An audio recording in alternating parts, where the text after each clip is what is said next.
Just give me your worst introduction you've ever given. Okay, I'll make it very brief. So, well, welcome for this second part of today's marathon grade session.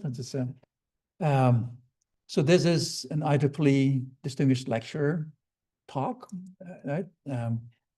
As well as an INC, Institute for Neural Computation, Computational Neuroscience seminar. And you all got a great introduction, right, from the tutorial. It was a 2-hour, a bit more plus. It was great. And everything everyone wants to know about machine learning and AI was really great. So now we'll follow up with a more in-depth discussion. So this the lecture or the seminar. So again, Jason Eshraghian, we're so lucky to have him here, and it'll be a very inspiring talk. So please go for it. All right, thanks, Gert.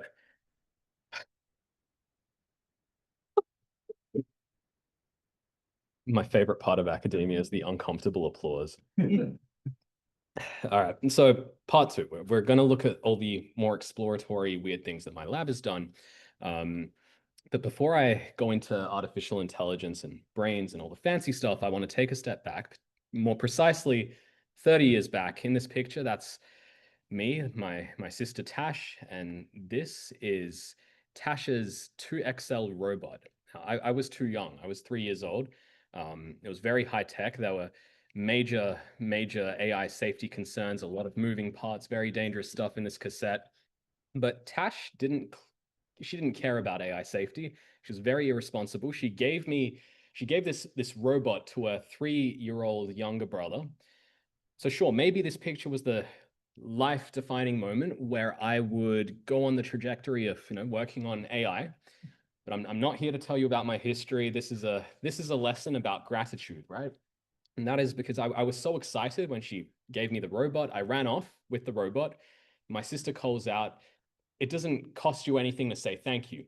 Now, I'm pleased to announce that I'm a very patient person, but it took me 30 years to prove my sister wrong, because a couple of months ago, you hella missed the super cute picture of me, man.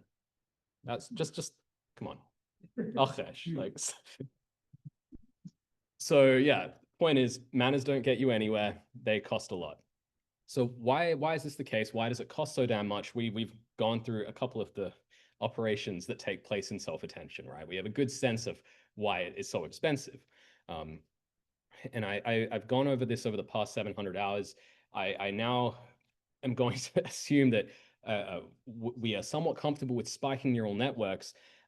So let's be a bit more specific about what the computational benefits of spiking neural nets may be, right?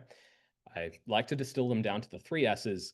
1, we're operating in spikes. Biological neurons interact via single-bit spikes. Here's a cartoon depiction of a neuron.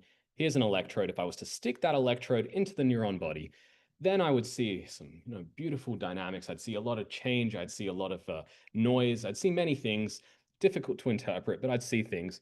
But then the moment I move the electrode, say 1-2 millimeters away from the neuron body, all of that noise, all of that change in voltage is attenuated, right? And it's attenuated until there is something excitatory, until the neuron is excited by something. And when it's excited by something, it triggers its own action potential. It triggers its own spike to downstream neurons.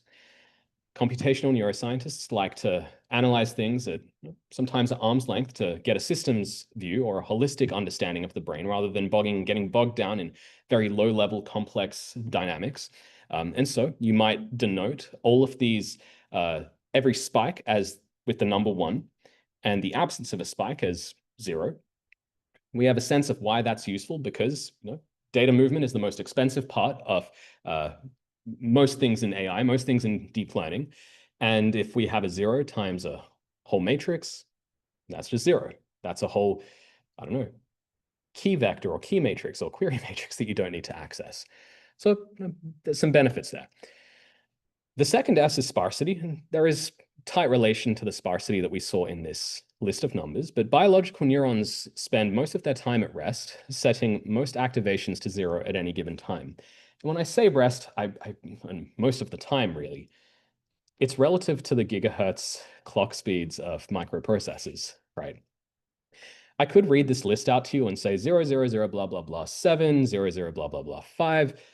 That's a phenomenally inefficient way to express that list, right?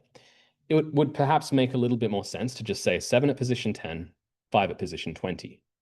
That way, if I have to cache this vector, say in my KV cache, then all I really need to store are the non-zero elements. So I'm getting this memory access or reduction of memory accesses from this first benefit, and I'm getting a lower memory utilization in the second benefit, both elicited from some type of sparsity.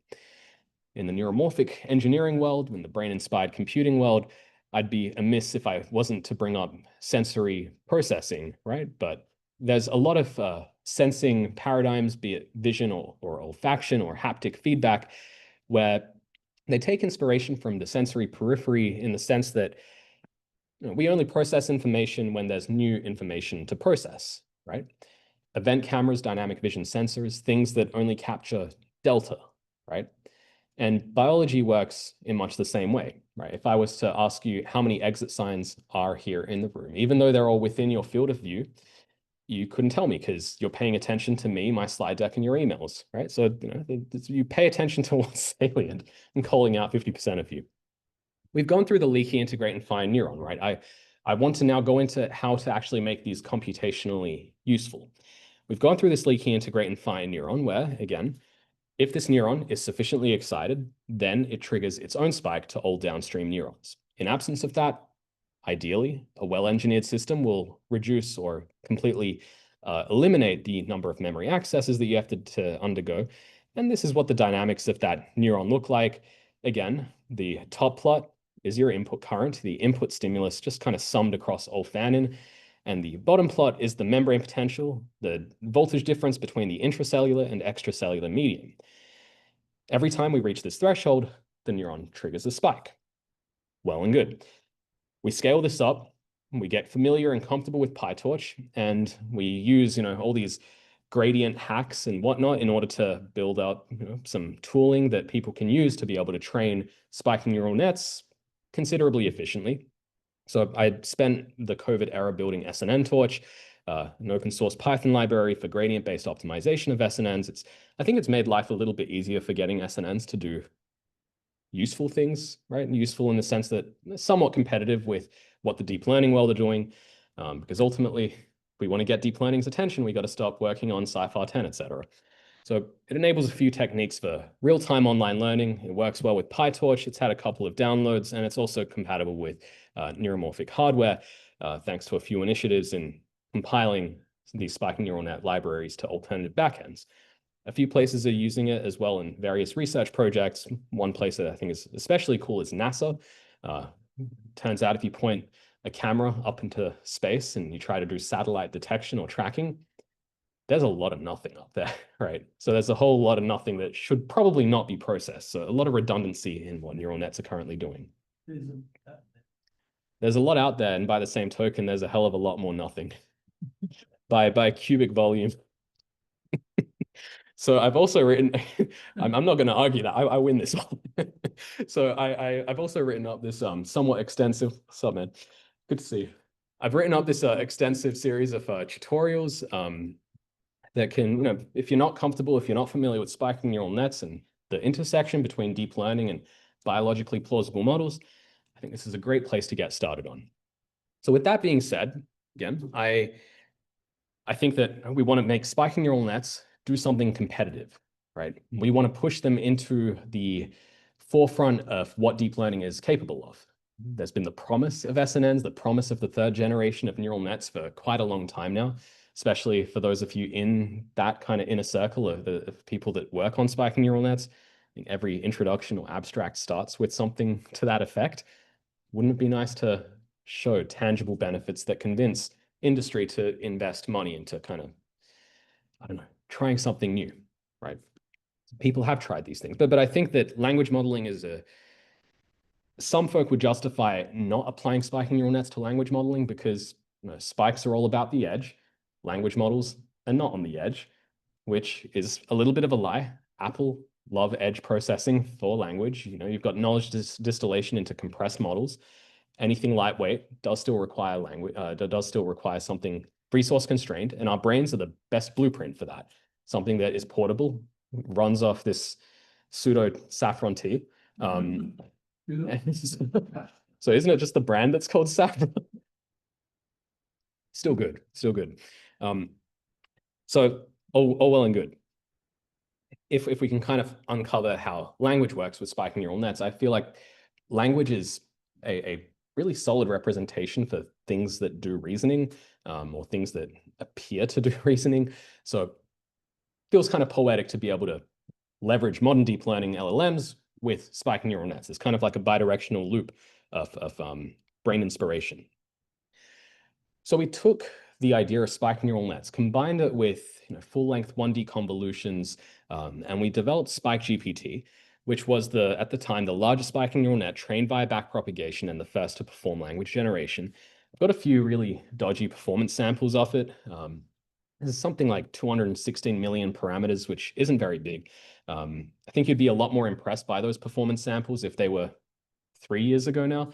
But the point is, it can be done. And in doing so, there were, in principle, 30x less operations than a transformer of equal size, thanks to that activation sparsity. So that's fine. If it's all well and good, why isn't the world using it, right? The honest answer here is that scaling hurts. When you crush down your activations to a binary representation, you lose a lot of information. You make it really difficult to train large-scale models. For completely honest context, right? And this is published in TMLR.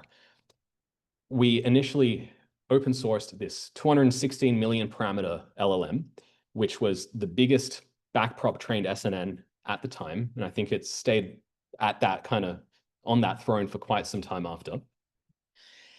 We tried a 1 billion parameter version. It worked, but the performance improvement was honestly negligible. Like it was very incremental. Didn't follow the same scaling laws that deep learning see. Did I just waste 10 years of my life working on this shit?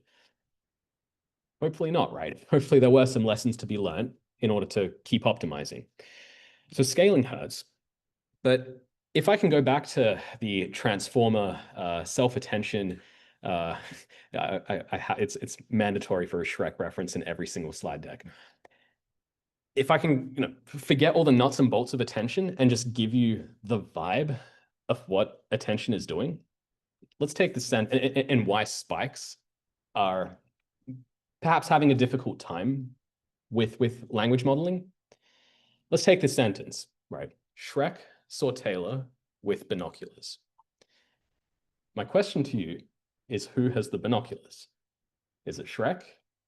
Is it Tay-Tay? Right? So, no. Linguistically speaking, it's ambiguous. It's intentionally ambiguous, but we're humans, we can reason, we can think, we can tell that Shrek saw somebody else with or without nefarious purposes.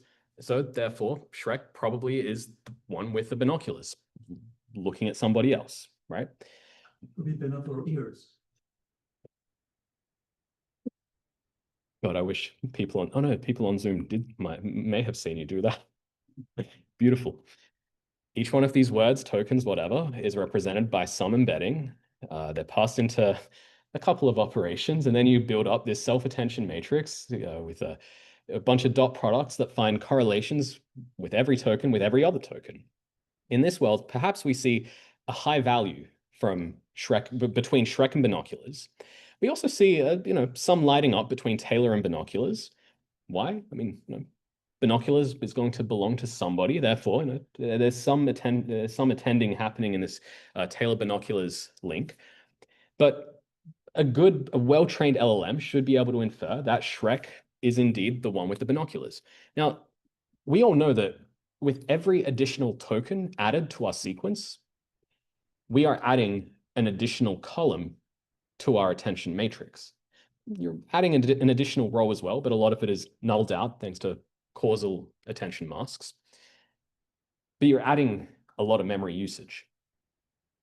Sure, that hurts computationally, but in terms of language modeling performance, you're going to do a really good job then, because your final token has access to the first token. Everything is mixed, right? Now, memory grows quadratically with increasing sequence length if we store the self-attention matrix naively. We now know that this is compressed down to linear increase because of KB caching, but it's still going to be like 96x or something ridiculously, a very high scalar in front of that linear complexity. Now, your brains are not undergoing neurogenesis with every word that I say, right? Sure, some of you may be tuning out, and I sure as hell would at this point, but you're effectively able to pay, to some extent, attention to what I'm saying. Now, on the other hand, if I took Shrek and I take the word binoculars, and I apply this to a recurrent neural network with finite memory. In contrast, self-attention, which in principle has infinite memory because you keep on throwing more tokens and self-attention keeps growing. But now I'm saying I have an RNN with a single state that does not grow.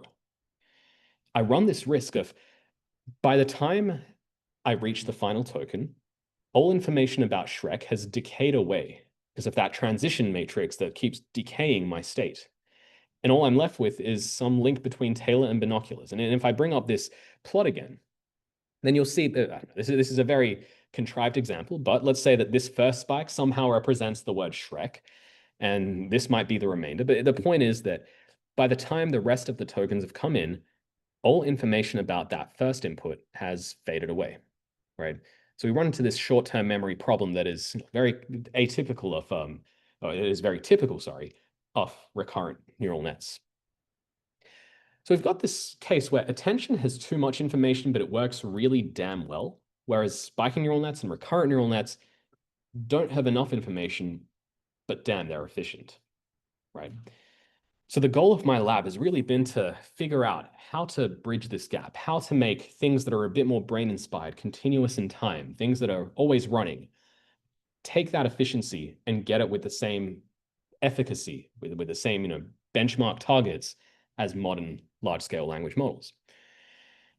Now, to do this, we have to break down the challenges with recurrent neural nets. First being backpropagation through time, right? The backpropagation through time algorithm trains time-varying models where you need to be able to store a perfect history of your entire state of all neurons in order to optimize the weights in that model. Linear complexity during training with increasing sequence length. You're also reliant on some considerably chunky vector matrix multiplication operations, and we'll go through all of these in more detail.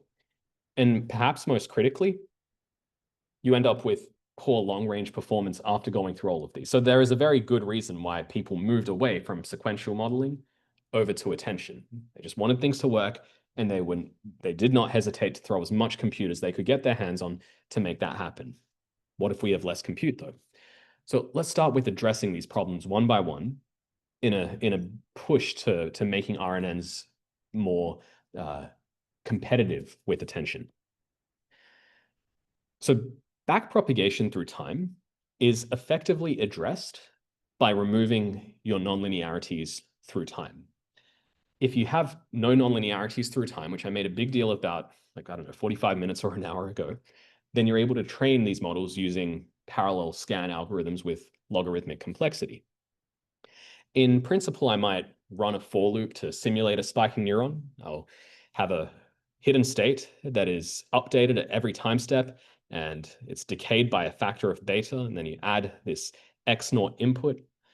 But there are other ways to achieve this, right? This is not the only way to compute this membrane potential dynamic, this state dynamic, right? I do not necessarily need to wait for, I guess, t equals 99 to be solved in order to calculate t equals 100. There is a closed form solution, an analytical solution to this expression, right?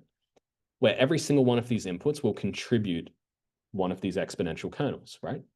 So you're kind of able to isolate every single one of these, I'll call it a kernel for now. You're able to isolate every single one of these exponential, these jumps and exponential decays, and then sum them together in some tree-like fashion, utilizing multiple cores without a dependence on sequential processing. So with that being said, it's quite straightforward to sidestep nonlinearities through time. And that is kind of where, or why recurrent neural nets have all moved towards at least highly performant recurrent neural nets have all moved towards state space models, right? State space models, by definition, are recurrent models that are linear through time and therefore can take advantage of parallelized training. That is also critical for another reason. In the era of large language models where you have a huge amount of data, if you're not training things in parallel, if you're not taking in full input sequences if you're not ingesting them in with logarithmic complexity, then good luck being ever able to train on 45 trillion tokens. You're never going to get a sufficiently performant model if you're running this equation through a for loop. So one natural concern might be that if you want parallelizable training, the removal of nonlinearities may impose on this universal function approximation theorem that refers to this idea that neural nets can approximate any function ever because they have nonlinearities in them, right? That's true, but there's been some work out there that have effectively gotten to this idea where if you take channel mixes, if you take dense layers and apply nonlinearities to them and kind of abut them on either side of your linear token mixer, then you're fine, right? If you have a sequence of inputs, they can all be passed to this, that you can pass them to channel mixes, to linear layers followed by nonlinearities, all in parallel, distributed across multiple threads. The linear token mixer has no nonlinearities, they're parallelized, and then that way you're somewhat able to preserve this ability to represent the universal spectrum of functions. I would say that there are two types of linear recurrence. Now, one is just, this exponential moving average or static decay. I call it static decay because the decay rate stays constant. But modern language models that rely on RNNs, and I'm kind of giving it to you I'm still giving this to you in a tutorial-esque fashion, but a lot of this stuff is just very recently being discovered and amalgamated in research that doesn't do too badly on the benchmarks. The alternative here is using data-dependent decay, where your transition vector or matrix is a function of input data. There's, again, an infinite number of ways to achieve this, but you can kind of visualize it as some input data having two parallel streams, one for this term, one to modulate the decay. That gives you an incredible boost in performance I was about to say for whatever reason. There are some theories about what those reasons might be, and I'll get to those in a moment. So data-dependent decay is one of those things that works really well in state space models. Untapped wealth of knowledge for the spiking neural net people as well there. So with that, we've addressed the complexity issues of backprop through time, but then we still have this reliance on vector matrix multiplication. So with a vanilla RNN, we've seen this before. We've got this update equation. Previously, there was a nonlinearity encompassing this transition matrix multiplied by a state vector in order to update the state of all models, right? If I was to vectorize this expression, then I would say that the state at the next state equals some transition matrix multiplied by the previous state plus the current input. At the next time step, we'll just increase our indexes. Now I can substitute in this term into this second term and get something like this, and you can perhaps see where I'm going. If I expand this term out, then I get W squared. I get matrix multiplication. Now, if I was to increment one extra step, then I would get W to the power 3, W to the power 4, right? Matrix mult scales something like n cubed complexity. So that's a pain. We don't like that. On the other hand, if I have a element-wise linear spiking neural network, then I list out the exact same operations. If I was to add an extra term, an extra element to this vector, to both vectors, then I'm only linearly scaling complexity there. I don't have a row and a column that all need to be kind of scanned across with respect to one another. So that's great, but we also might expect to lose some amount of expressivity or learning capacity in removing, I guess, n squared elements, right? Now we've just got n elements. Sure, that's a reasonable concern. Let me convince you otherwise, though. Let's assume that we have a square matrix, a transition matrix, W, And that is diagonalizable using your favorite diagonalization technique, singular value decomposition, whatever. So we have a matrix of eigenvectors, a diagonal matrix of eigenvalues, and the inverse of the eigenvector matrix. We'll bring back the hidden state equations from the previous slide. And I'm going to expand out the killer term, the term that really hurts us, right? That is PDP inverse multiplied by PDP inverse. That's just W times W. You can probably see where this is going to go as well. P inverse times P is just your identity, and you end up with D squared.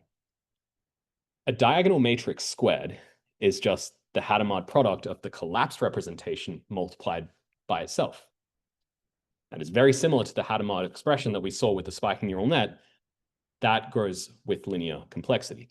And this is really important, right? Because as we iterate through time, as we raise this index further and further, P doesn't change.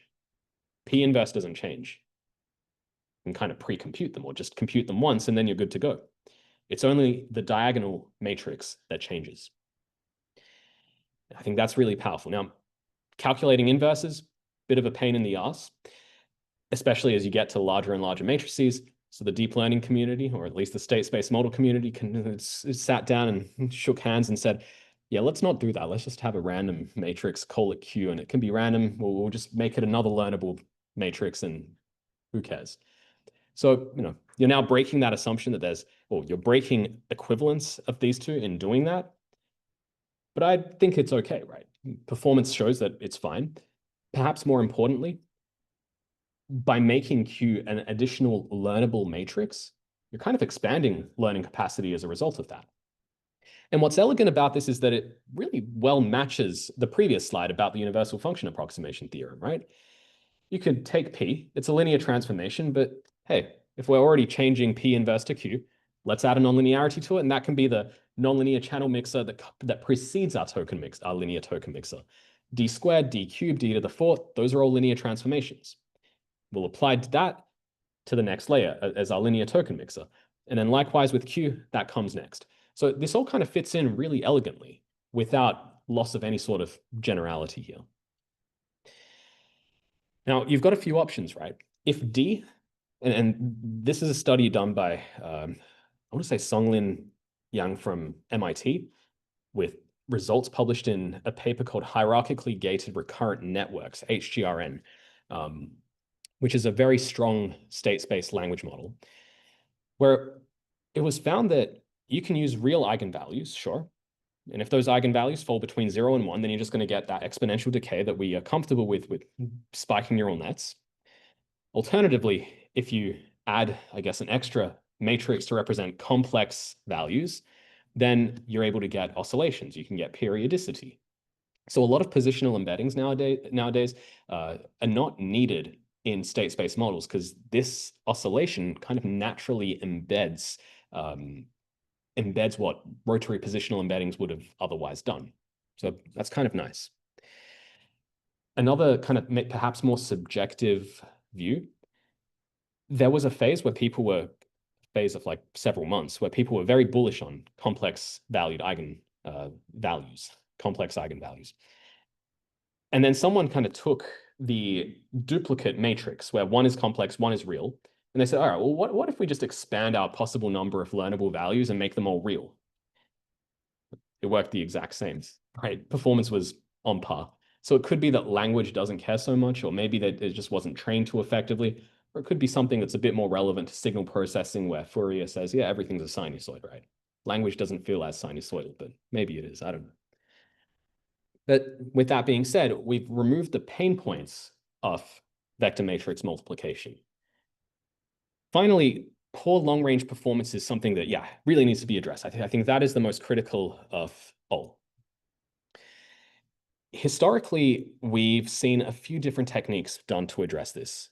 LSTMs in '96 introducing gating mechanisms, regularization of your transition vector or matrix, where kind of somehow do some smart tricks in order to ensure that your state doesn't vanish or explode too rapidly. And finally, temporal residual connections. So I'm only really going to focus on, I guess the models that we work on really only handle these two cases, that I'm going to look at gating mechanisms in a little bit more detail. On top of that, one thing that's accidentally enabled good long-range performance just goes back to the vanishing gradient problem, right? Classical RNNs had nonlinear operations applied to that transition matrix multiplied by the state vector. Those nonlinearities would lead to vanishing gradients through time. For much the same reason why we moved away from sigmoid over to ReLU, the same reason you remove the nonlinearity through time. As a result of that, you get a free win in terms of long-range performance here. And it's kind of crazy to me that it took until like 2017 or 2018 for people to start doing this at scale, right? Now, with gating mechanisms, with the forget gate, I'm going to spend a little bit of time on this because I think that they're very underappreciated. In the way that LSTMs formulated them, I believe that they were kind of introduced in a nonlinear fashion with sigmoids to induce forgetting if something is too close to zero. But to preserve their compatibility with linear recurrence, we need to ensure that these gates are also linear through time. To give you a sense of what this forget gate mechanism does, imagine you have a single neuron processed across 3 time steps. Moving from left to right, we move forward in time. Instead of numbers, I'm going to use pretty colors to represent information. So that blue goes into the state, that gets projected forward 1 step, and then we introduce some new information at the next step. Maybe these are words, different words at every sequence step. This yellow and blue then go into this state. Now, if I was running self-attention, I would simply expand that matrix. I'd have another value in my KV cache. With spiking neurons, with recurrent neurons, we don't have that luxury, right? You're working on a considerably compressed state vector. That does not expand through time, right? As a result of that, I don't have the capacity in this one single neuron with one state to store 2 values.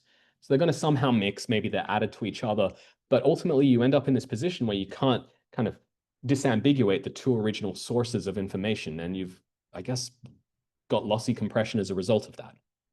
You move that forward in time, shit sucks, you can't really do much with that now. But if I was in a world where all I cared about was one of those bits of information, well, I don't know, what do our brains do? If our brains deem something important, we'll remember it. If our brain doesn't care about something, we'll tune out or forget about it, making space for more salient information. So let's say we don't care about blue. Blue goes forward in time, and now I've got these variables f representing some forget gate, where f equals 0. 0 is scaled by the state at this time step, causing that blue value to disappear, making space for something new, right? That's it. Very simple. But this is also combined with the idea of data-dependent decay that I brought up earlier, right? Now, if your decay rate was, say, 0, everything's always being forgotten. There is no memory. If your decay is data-dependent, that is accidentally imbuing a learnable forget gate mechanism into your model. So you're determining how to forget information based on incoming data. And that seems to work really, really effectively. And you go from this world where attention had too much information to where RNNs have the correct information. Right? So we've addressed these 3 pain points: backprop through time, reliance on vector matrix mult, and poor long-range performance. And we wrap them all up into the matmul-free language model.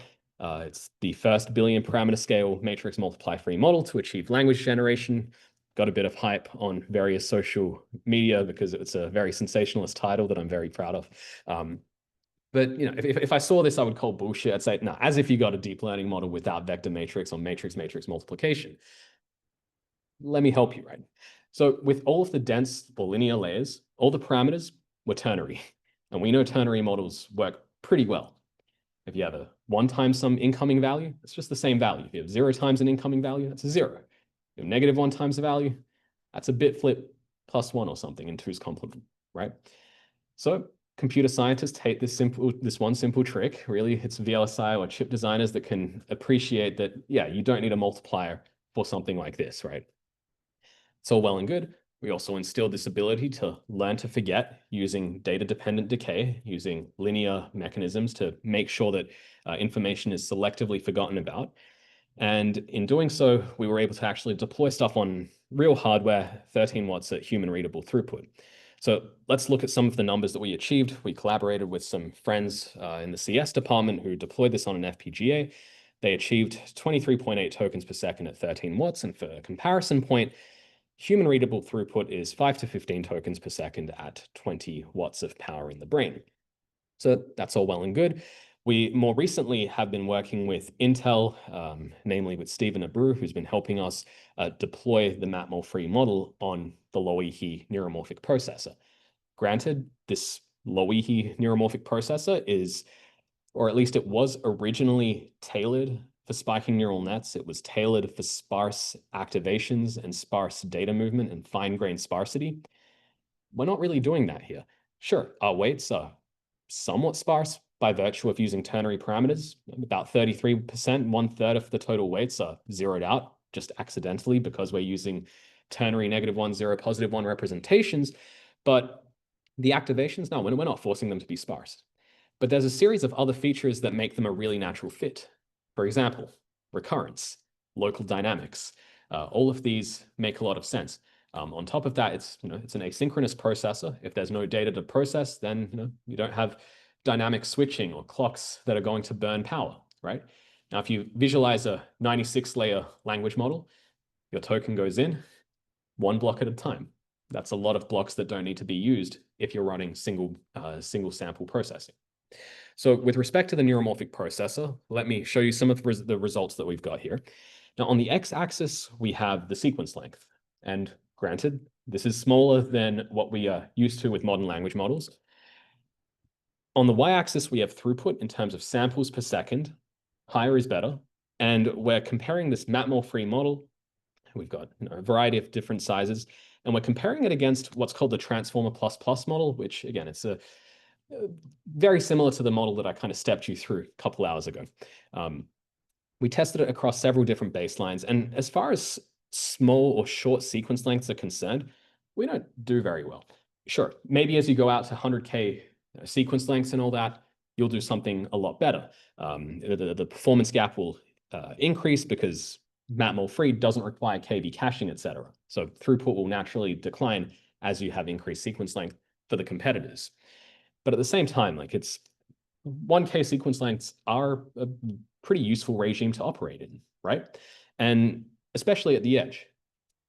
Yes, where would the matmul-free model be compared to this 3 different flavors of sizes, 370 meg all the way to 2.7? Yeah, unfortunately, it's this blue line, right? All sizes. So it's just a matter of adding extra cores and extra Loihi chips to ensure that they're all kind of the same. So we just used as many chips as we needed to ensure that they were all at the same throughput. Yeah, but there are 3 lines here, right? 3 curves for transformers. So memory size matters. Memory size matters. And here totally. No, because I mean, as a function of sequence length, no. The only thing that matters in state space models, I guess, is the fact that you have a constrained memory size for your state. The key difference there is that attention is growing because you have a larger KV cache to store.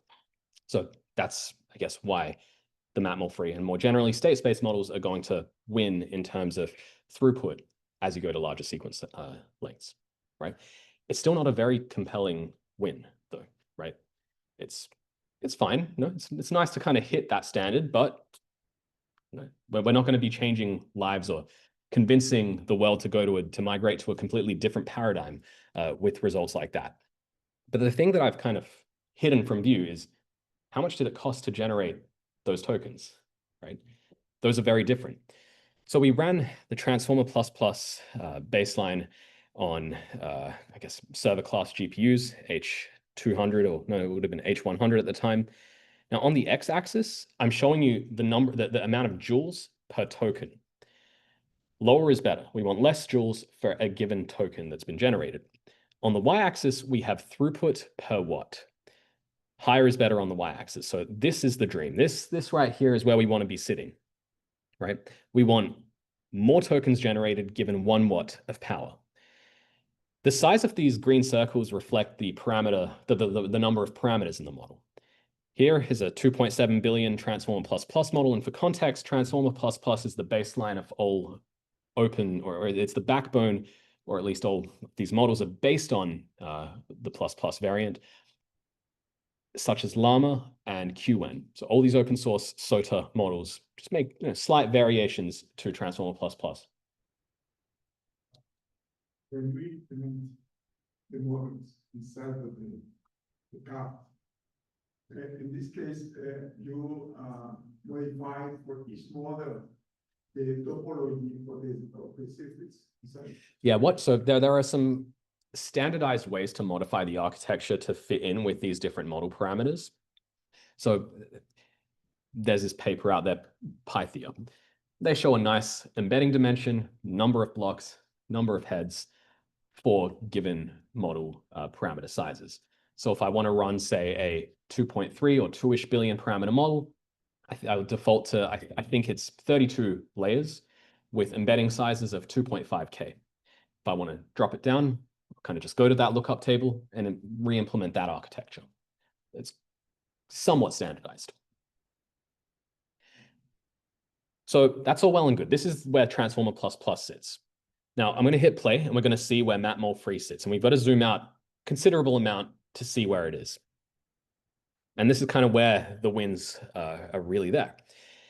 We see the 2.7 billion matmul3, which is a little slower than the 1.3 billion, but we're absolutely dominating the Transformer++ baseline with all of this being said.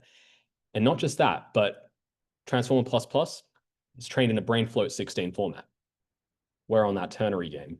And so if we normalize number of parameters and instead treat it as the amount of memory used by these models, you're in a regime where they can't compete.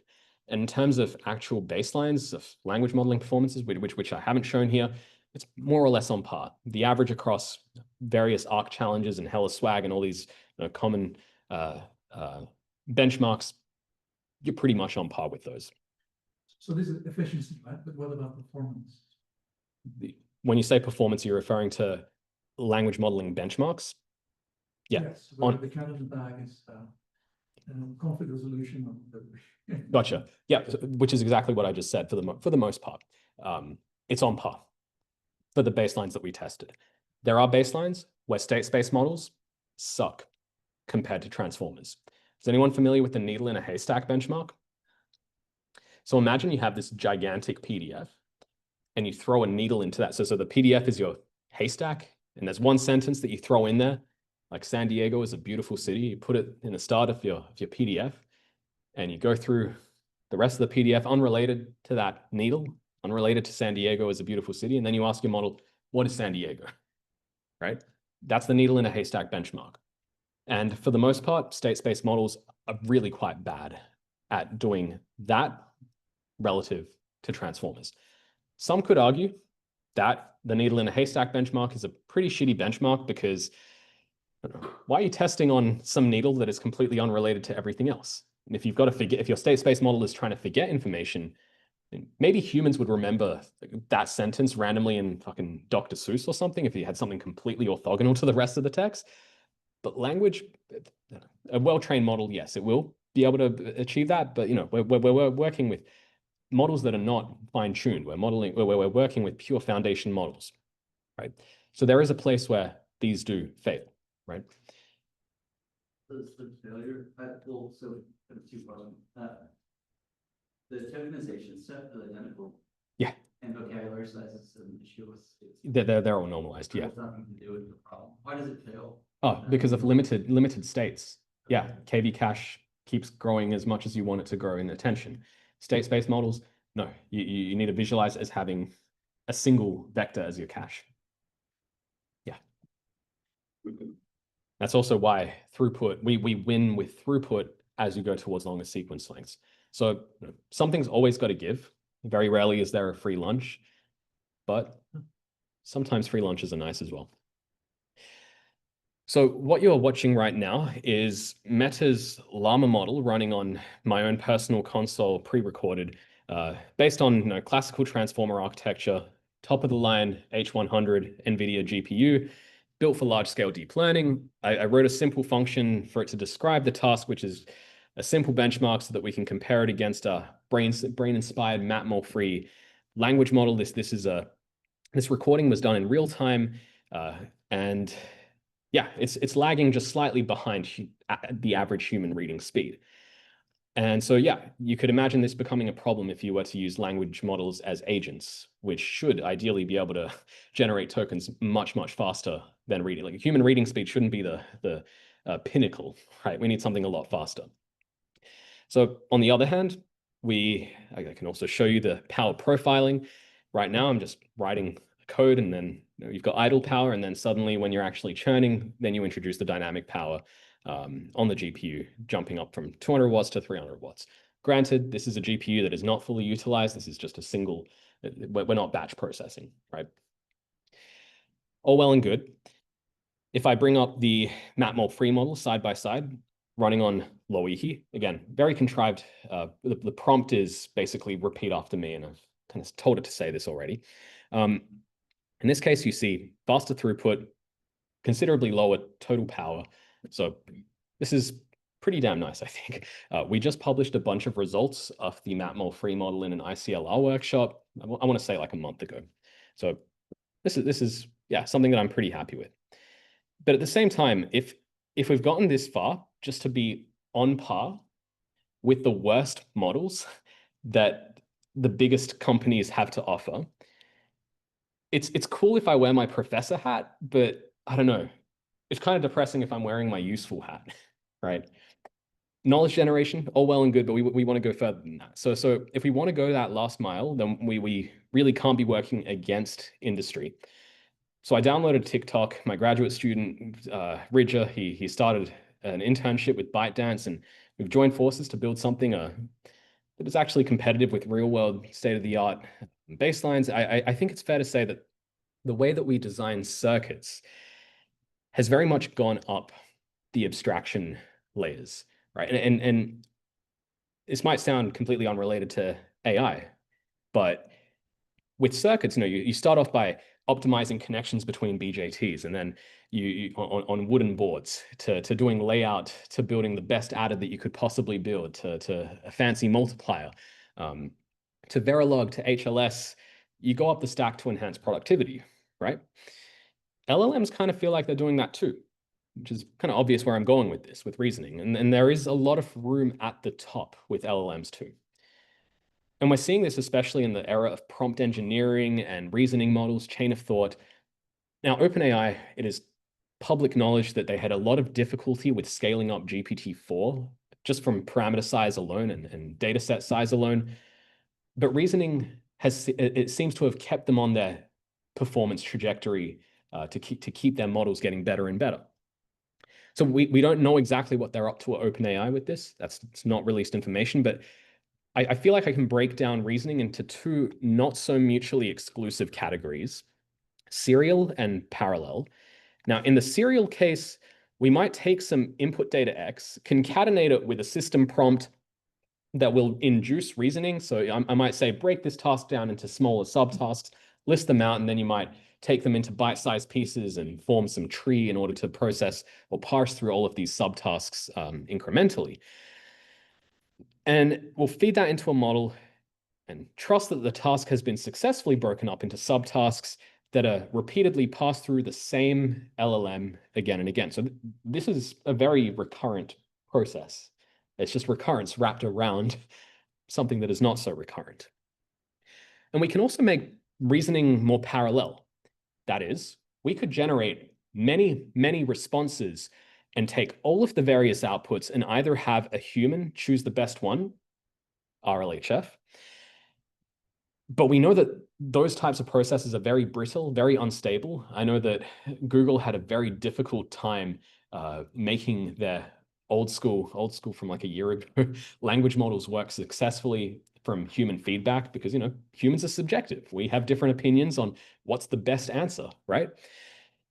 Alternatively, maybe we can run a search algorithm across all of these possible outputs, and we might select or reward the answer that has the highest cumulative probability distribution. Maybe the next token doesn't lead to the best final outcome, right?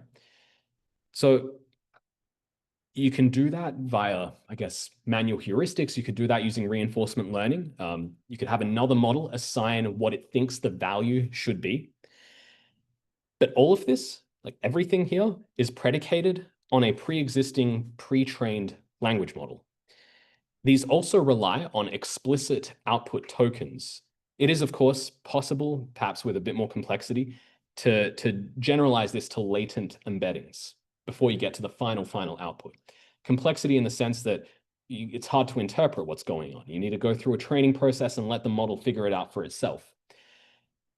There is, in theory, less computational complexity because you're able to terminate things earlier. You don't rely on working on a human abstraction of language, right? So we've seen new scaling laws crop up as well. So if you give more flops or more time to reason, then you'll get a lower test error and better performance, right? From on the x-axis, inference flop per question. On the y-axis, test error. You see that if you give more time for reasoning, if you spend more time waiting and parsing through information, test error goes down. Stanford came out with this paper, I want to say 6 months ago, where their wonderful, miraculous, incredible science was basically appending the token wait, ... and using that to force the model to think for longer, right? This is so manual, so heuristic, $30, and they managed to get far, far, far better performance than without that thinking, right? So I have some slight problems with plots like this though, right? They're informative in general, but they absolutely do not generalize to every case. I don't want to generalize to every case, but I don't think they're representative of many cases. And this also doesn't match the way that humans reason. Now, let me give you the dumbest possible example. So everyone wake the fuck up. All right, look at the screen. Take a moment. I want you to raise your hand once you know the answer to this question. You don't need to call the answer. I just want you to tell me once you've got it.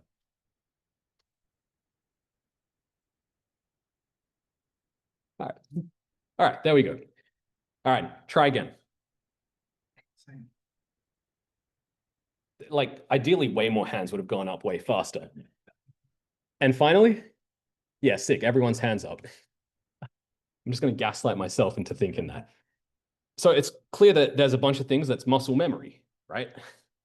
Like, you're not calculating 64 and doing overflow addition and shit, right? You just know this. As computer engineers, we have this baked into us. And so that is kind of like system one thinking in David Kahneman's book, Thinking Fast and Slow. Things are just intuitive rather than having to iterate through 2 times, 2 times, 2 times. Apparently that's second nature to Gert. I don't know what's... Yeah, okay, second nature to Gert. So we know that OpenAI has something dynamic in their reasoning, but it's quite opaque to us. I'm not claiming to have reverse engineered it, but we've come up with a way to run recurrent reasoning really efficiently. I am also aware of the arguments for and against calling this reasoning. Frankly, I just want shit to work, so I don't care too much. But we have our base language model. We chain it to what I'm going to call a recurrent router.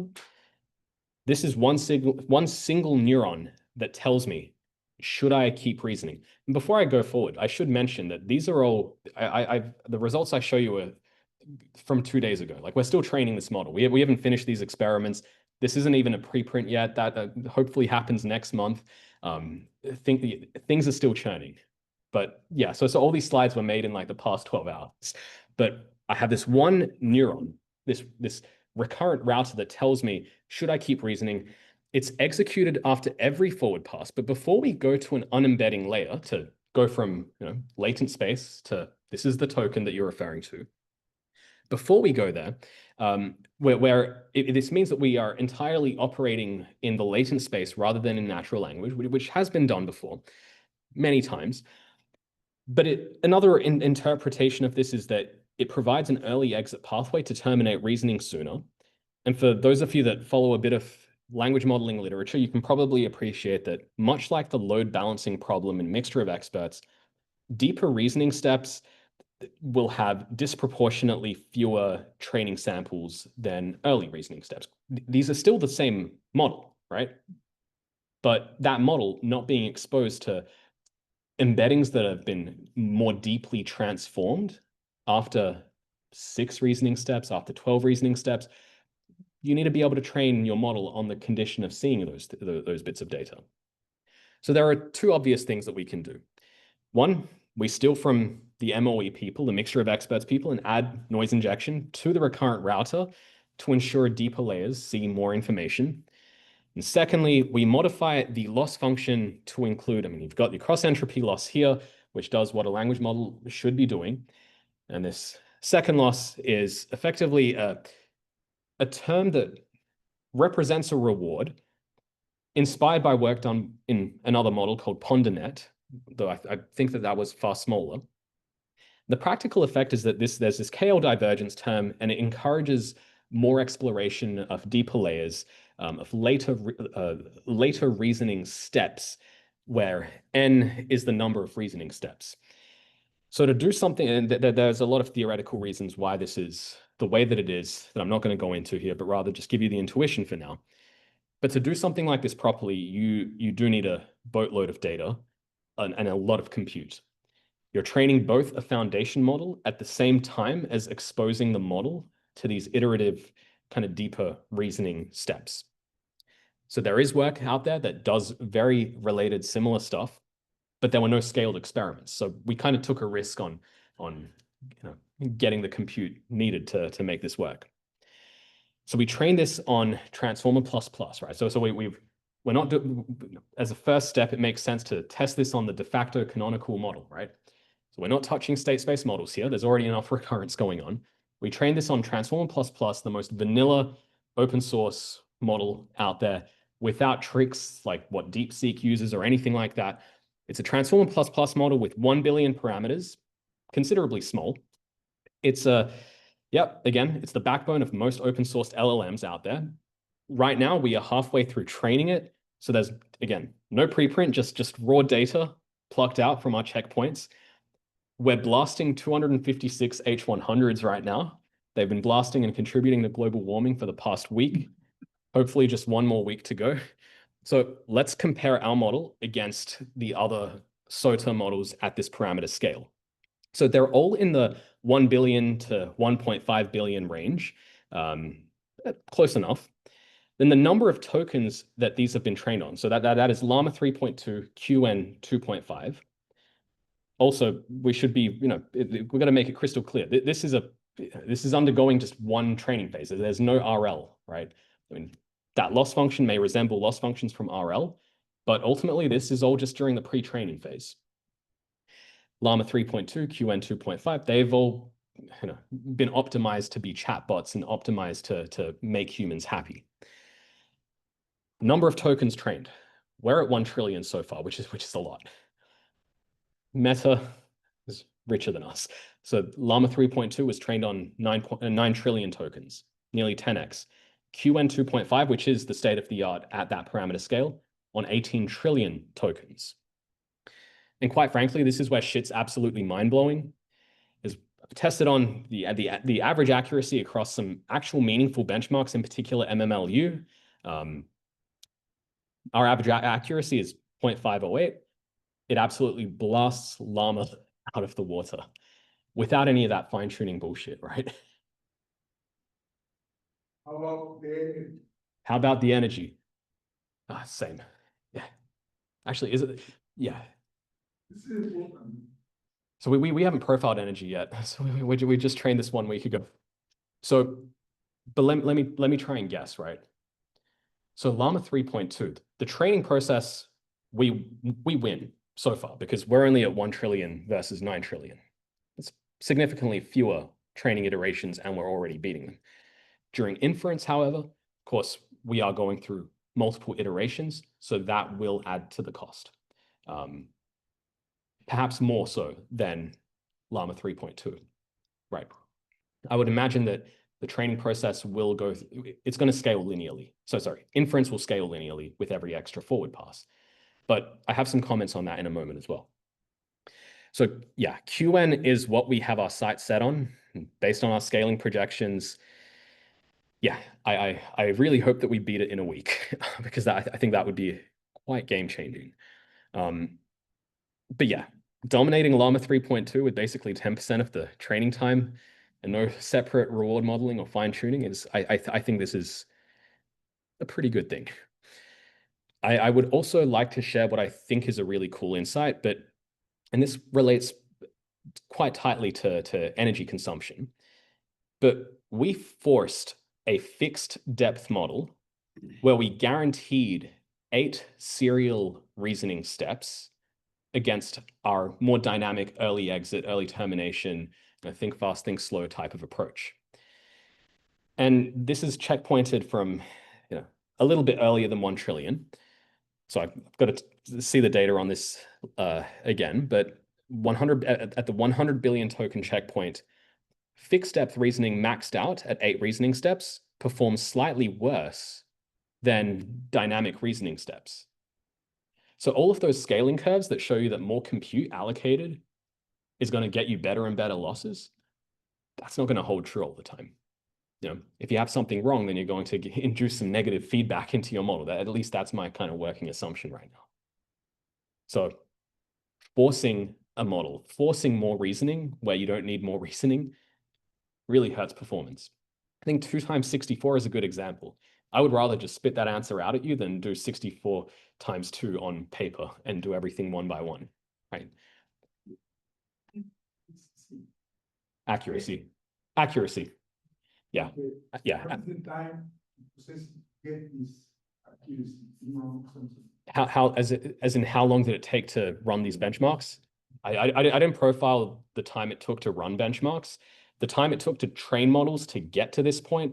So if 1 trillion tokens was 7 days roughly on 256 H100s, then 10% of that time, so 0.7 days to 1 year and then practical. Yeah, so that's probably because they don't have 256 GPUs to work with. So we are quite blessed at the moment. This is not something we could have done alone as an academic lab.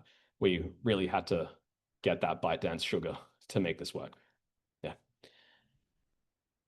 But yeah, ultimately, I think what this is showing, it's perhaps disproving a lot of the common assumptions about inference time compute scaling laws, right? Now, OpenAI, I feel like they figured it out, right? You have different reasoning time for every different prompt, but we don't know what's going on under the hood. Maybe it's something related to what we've shown here. Maybe it's something completely different, but ultimately, I think this will hopefully be the best open source model, at least for a couple of months before someone else shits all over us. With that being said, none of this work is possible whatsoever without the absolute stars in my lab. In particular, Ridger, he's the one that kind of keeps on churning out these gems, Spark GPT, Matmul free, and this recurrent reasoning working title. We don't know what we're going to name it yet. I don't know, matrix number free LLMs. I don't know, something really controversial. But I also think it's like it's worth getting a little philosophical here, right? And going beyond neuromorphic computing in the way that a lot of people look at low-level constructs, look at leaky integrators and how states work. Because I think that we're going in the same direction as VLSI and how LLMs have gone, right? We're seeing a world where neuromorphic computing can indeed move up this stack, up this abstraction towards something that almost looks like behavioral computing, right? We're taking inspiration from, arm's length inspiration from like CogSci, right? In order to build reasoning models. But I don't know, I think it's weird, but it somehow makes a lot of sense to me to push towards that direction. So yeah, with that being said, I am done, and I'm sure so are you. Thanks.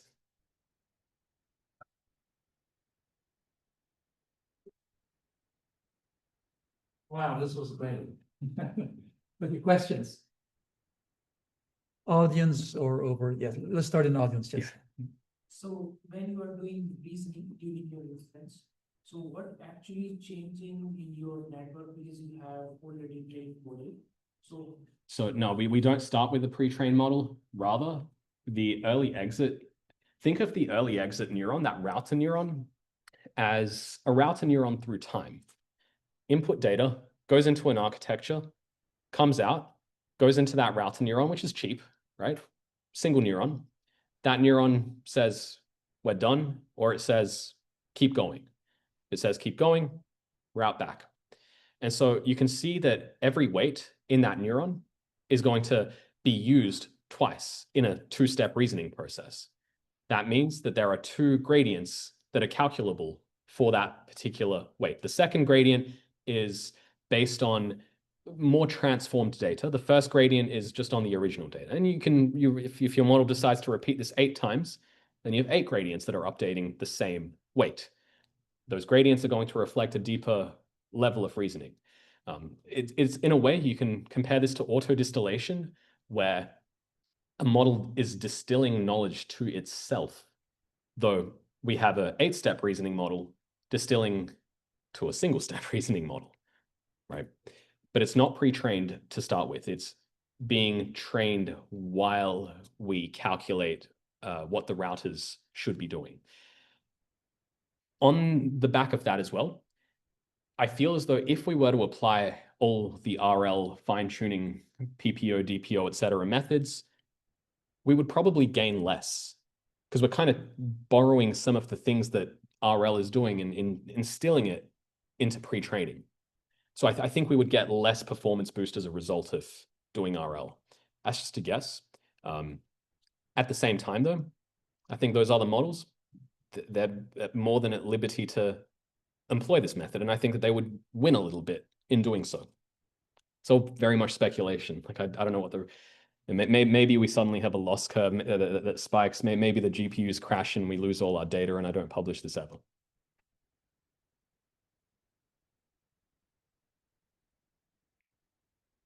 So those are oh, please go ahead. Yes. Johannes's turn. One question, then one reason. So you were saying that in the state-space models, right, people have gone back to like linear recurrency basically, because it allows you to do this scan of Faster, yeah. Very efficiently.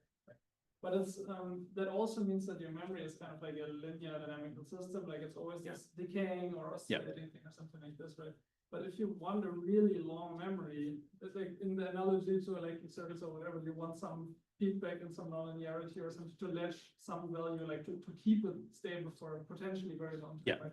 And so if you get rid of this, that is a high price to pay, right? And so I'm wondering if it's maybe like if there isn't there a risk that by going for these larger models, the problem of making the model trainable becomes more and more important. So people focus more and more on making models that are easy to train, but you actually make the models worse or less efficient. They're nicer to train, but they're actually worse per inference that you would do, but you don't see it, right? Because you can't really. I understand what you're saying. So I think the answer is conditional on a couple of things. For people on Zoom, Johannes is getting, correct me if I'm interpreting you incorrectly.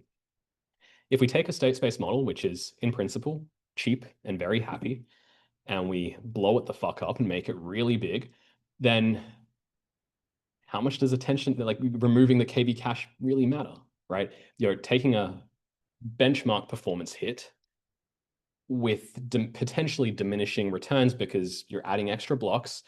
You're effectively removing, you're adding a ton of computation, and perhaps what you're saving doesn't win. Is that your point? No, that's not.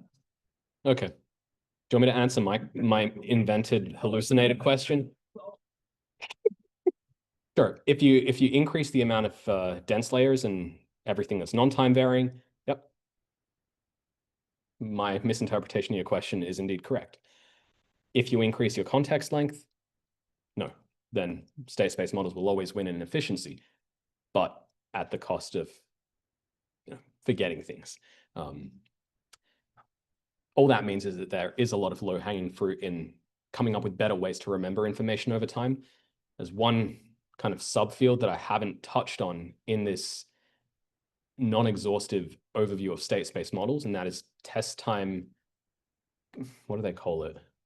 Training at test time, right? Everything I've pitched to you so far assumes that the states are updated on the basis of some transition vector. Maybe it's data dependent, maybe it's complex. There's a forget gate, whatever it is, there's a number and it's scaled by your state. What training at test time refers to is this kind of family of models that have started to emerge since, I want to say, August last year. They effectively calculate little local mean square errors. And the targets of those mean square error losses are kind of abstract, but think of it like this. Say you've got a state or a set of states from various neurons. You project them into another dimensionality. Then you have another value from maybe a previous time step, also projected to another dimensionality. Then you run a mean square error loss that tries to minimize the distance between them. Then you're able to do this kind of semi-local gradient descent operation that doesn't backprop through the whole computational graph, but rather just straight to the state. So instead of using a transition matrix to update your state, you're using this local form of gradient descent to update your state. Haven't included it here because I'm still pretty iffy on exactly what's going on under the hood, and I don't have good intuition on how it works yet, to be frank. But that is the latest technique that has helped with long-range memory. If you test on all long context benchmarks, those training at test time techniques work best. Some follow-up leads for you: gated DeltaNet, TTT, training at test time by Google, and Titans, which is a hybrid model that combines attention with these state space versions. I can try and figure out your question when I've had more sleep. Good day.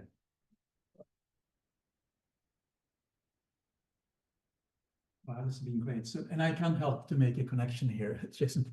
Please. So we're standing here in the Halojulu Data Sciences Institute. This is also an INC Institute for Neural Computation seminar. And you talk about recurrent neural networks. Where did it start? Really?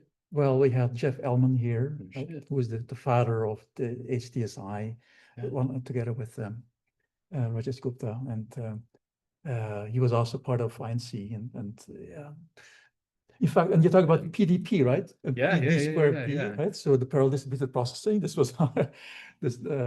And again, I couldn't help making a connection. But yeah, there's a long history here. This is the of all those parallel distributed architectures, right? That are recurrent, dynamical, right? And sparse.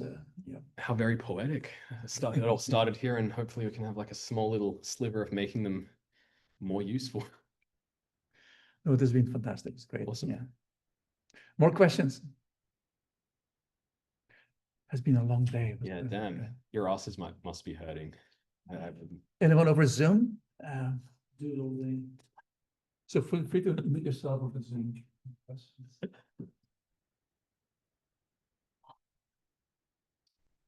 Oh. Awesome. Thanks again. No, thanks, yeah.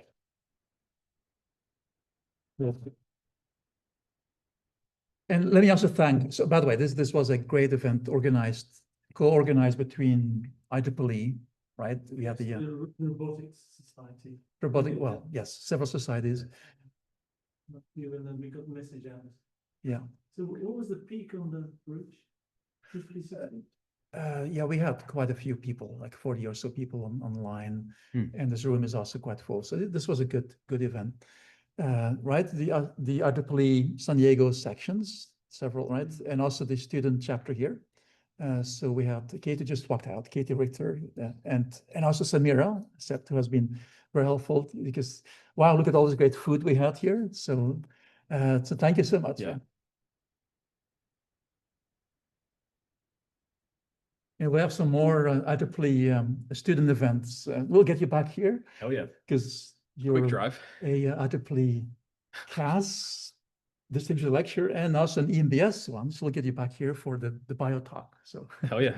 See you in November. We even had the Andy Viterbian. Yes, yes, and yes. Zoom is the pathway for trying to do that folklore. Yes. And then you guarantee. Yes, and this lecture will be recorded and posted.